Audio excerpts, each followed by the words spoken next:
Nobody likes to admit it, but everyone's done it. That pile of dirty dishes growing in the sink while we pretend it's not there. The excuse might be exhaustion, a busy schedule, or even a casual, "I'll do it in a bit." But more often than not, those dirty dishes say more about us than it seems. What if that mess in the sink is actually a quiet reflection of the mess inside? What if each stacked plate, each forgotten glass is also a reminder of the small and big decisions we keep putting off? In that case, the dirty dishes aren't just dirt, they're a mirror.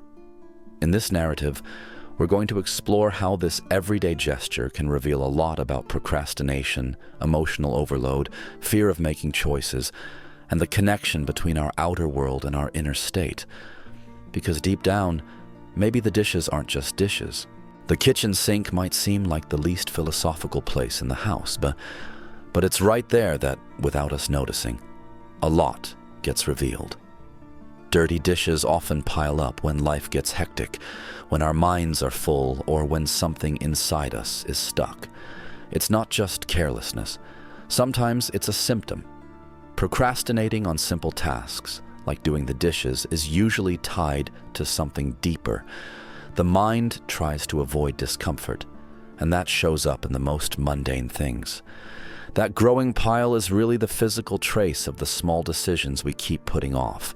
Replying to that email, making a tough choice, starting a project, ending a relationship, taking care of our health. It's more common than it seems.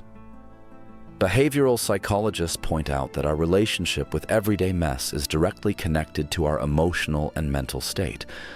When we're overwhelmed, anxious, or emotionally drained, the brain goes into energy-saving mode. So even simple tasks become mountains, and the dishes become the perfect symbol: visible, unavoidable, and silently accusing. On top of that, the environment we live in affects our behavior, but it also reflects it. A messy space can cause discomfort, but it also expresses the chaos we can't put into words. And that creates a cycle. The more we put it off, the bigger the mess gets. The bigger it gets, the heavier it feels. And here's the hook that will carry us into the rest of the narrative. A full sink might just be a small detail, or it might be the exact portrait of everything we're trying to avoid. Now let's dive into how this connection is built, and why so often it says so much about us. Our relationship with dishes, and with the small tasks of daily life, begins early. In childhood, we usually aren't responsible for cleaning anything. The mess disappears because someone else takes care of it. Someone else cleans, someone else fixes it. The sink is always clean when we're little. And this, even unintentionally, creates the feeling that the world organizes itself, and that discomfort can be avoided simply by waiting for it to pass. But as we grow up, that illusion fades. Suddenly, the dishes we didn't wash are still there the next day, and the next, and the next, and often that small buildup starts to represent something bigger: the realization that our actions, or lack of them, have consequences. But adult life is complex. The routine gets heavy, decisions pile up, and we often find ourselves stuck in a tangle of unresolved choices. And when everything feels like too much, the brain goes into emotional energy-saving mode. We start postponing tasks that seem simple, like doing the dishes, because they become symbolic. Dealing with the dishes can, emotionally, mean facing something we're avoiding inside: a problem, a fear, a truth. That's why many people notice a full sink during times of crisis, when we're confused, overwhelmed, paralyzed. And the most curious part is tadir. It's not just about the task itself, it's about what it represents. The dirty dishes are silent witnesses. They don't accuse with words, but with presence. They're there, still, growing, reminding us that time is passing, and that something is waiting on us to act. This pattern builds over time. In moments of exhaustion, the brain starts associating even the simplest tasks with too much effort. Washing the dishes, replying to messages, folding clothes. It all feels like it demands energy we no longer have. And this is where a very common behavior shows up. Emotional procrastination. It's not laziness. Most of the time, it's a response to anxiety, to fear of failure, or to the difficulty of facing something we haven't yet been able to name. And here's the most interesting part. In these cases, the dishes can represent both the problem and the solution. Some avoid them because they feel emotionally stuck, and others wash them as a way to regain control, to reorganize internally. In other words, dirty dishes aren't just mess, and clean dishes aren't just tidiness. They're also a symbol of our inner state, and of the way we deal with what we feel. The sink becomes a mirror, and in that mirror we see the conversations we've avoided, the projects we've postponed, the breakups we've delayed, the boundaries we've failed to set. This quiet buildup teaches us that nothing really disappears until we face it. The dish is still there, so is the feeling. That's why it matters to look at this metaphor seriously, because it shows us how small decisions reflect deeper realities, and how, so often, it's through the simplest gestures, or the absence of them, that we express our most complex inner struggles. The phrase, "dirty dishes are a mirror of the decisions we postpone," isn't just a provocation. It's a key that unlocks a series of reflections on how we live, how we feel, and how we deal with time, chaos, and responsibility. One of the central ideas here is that procrastination isn't laziness. It's a symptom of exhaustion, of overload, of inner confusion. And the everyday, with its small rituals like doing the dishes, that becomes the space where all of that shows itself. Putting off a simple task is sometimes a way of saying, "I'm trying to keep up, but I'm not managing." Another important point is the symbolic weight of small decisions. We tend to believe that only the big choices shape our lives, moving to a new city, changing jobs, ending a relationship. But in reality, it's the small, repeated actions that create the landscape we live in. The dishes pile up the same way frustration, fear, or doubt does, a little at a time. This brings us to a critical point. We live in a culture that idolizes results and dismisses the process, that demands big achievements, but overlooks the importance of keeping the sink clean, of tending to the smallest things. But often, it's by washing one dish at a time that we begin to rebuild something inside ourselves. There's also an emotional layer, guilt. Many people feel guilty for having a messy house, for not keeping up with everything, for not checking off every task in a day.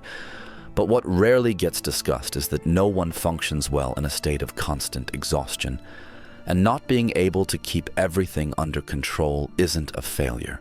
It's human. In this context, the dishes become a silent thermometer of our emotional well-being. Sometimes they say, "You need to stop." Other times they say, "You need to act." And this kind of listening, this symbolic reading of everyday life, can transform the way we treat ourselves. That's why this topic also invites us to shift our perspective. Instead of seeing the dishes as a nuisance, see them as a sign. Instead of rushing to hide them, use their presence to ask, what am I postponing? What am I feeling? What do I need to face? This approach challenges the traditional view of organization, productivity, and performance. It reminds us that caring for the home is also caring for the mind, and that dealing with the dishes can be a symbolic act of confronting what we've been avoiding. Dirty dishes, as trivial as they may seem, carry a heavy kind of silence. They don't speak, but they say something. They don't accuse, but they expose. And maybe the first thing we can do in front of them, before even picking up a sponge, is to recognize their presence as a form of language. Because at its core, this isn't just about washing plates. It's about looking at what we've been avoiding. Every postponed decision, every suppressed feeling, every unspoken conversation, it all builds up. And the body feels it. The home feels it. Life feels it. In that light, dirty dishes are the physical reflection of what we emotionally haven't had the courage to face. That's why the first proposal isn't action. It's listening. Listen to what the mess is trying to say. What is that full sink trying to show you about how you feel, about where it hurts? Maybe it's fear, maybe indecision, maybe the weight of carrying too many choices, too many responsibilities, too many expectations. Many people think that leaving dishes undone is a sign of laziness or disorganization, but more often it's a sign of emotional and mental exhaustion. And the solution isn't be more disciplined. It's look at yourself with more compassion. Maybe the most revolutionary act is this: stop fighting your slowness and start understanding it. We live in a culture that demands constant action, fast decisions, uninterrupted productivity. But there are moments when the soul needs silence, disorder, slowing down. A full sink might just be the body asking for time, for rest, for a reconnection with something that got lost in the rush. And at the same time, there's a powerful symbolic invitation in the act of washing dishes. It's as if, by scrubbing a plate, we're also processing an emotion, untangling a knot, cleansing guilt, or bringing clarity to a choice. A gesture that seems mundane, but when done consciously becomes an existential act of care. Because facing the dishes, our masts, and everything they represent takes courage. Not just the courage to deal with the mess, but to face the build-up within ourselves. Courage to start over, to admit something was left for later, to accept we didn't manage everything, that we failed, that we got tired, and still to return, one dish at a time. Another important point: life isn't made only of big decisions. The way we handle the everyday says a lot about how we handle ourselves. Don't underestimate the impact of small gestures. They create order within the chaos. They create movement when everything feels stuck. Sometimes washing a dish is more therapeutic than having the right answer. Sometimes it's there, in the middle of the soap, in the warmth of the water, that the first sigh of relief is born. In the end, maybe what this theme really asks of us is a new kind of presence. To be present with what we feel, with what we avoid, with what needs to be done, but also with what needs to be felt. The sink, the plate, the soap, the time. All of it can become a ritual of reconnection with the now. So it's not about having a spotless house.